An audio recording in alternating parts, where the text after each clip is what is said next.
બનાસકાંઠામાં સ્થાનિક સ્વરાજની ચૂંટણી પહેલા કોંગ્રેસમાં ભડકો થયો છે।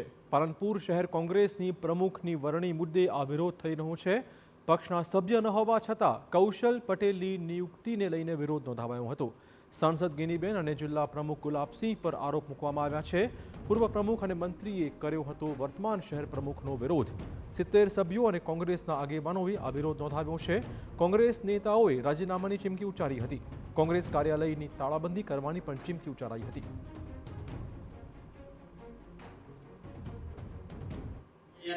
એટલે અમુક રાજકીય માણસો એવું ઈચ્છતા હતા કે એમનો જ માણસની નિમણૂક થાય અને એ જ વાત 8 મહિના પછી બની છે।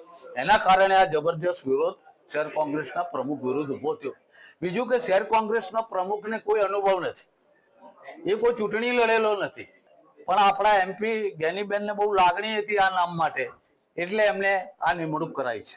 એ જે ભાઈ પાર્ટી ઓફિસ કોઈ દિવસ મેં જોયો નથી, આજે સામે મારી આવે તો હું એ કૌશલને ઓળખતો નથી, તો આજે એવા કાર્યકરને તમે ઠોકી બેસાડો માત્ર એમપી સાહેબ કે જિલ્લા પ્રમુખ કે પ્રદેશવાળા આ રીતે મનમાની ચલાવે અને જાતિકીય સમીકરણો જો તમારે ગોઠવા હોય તો ઘણી બધા રસ્તાઓ છે ને, એ પ્રમાણે ગાંધી ચિંધ્યા માર્ગે અમે આનો વિરોધ કરીશું અને પાર્ટીને અહેસાસ કરાવીશું કે આ આપણી ભૂલ છે, આ રીતે ખોટો નિર્ણય ના લેવો જોઈએ અને એમાં ફેરબદલી વિચારણા કરવી જોઈએ।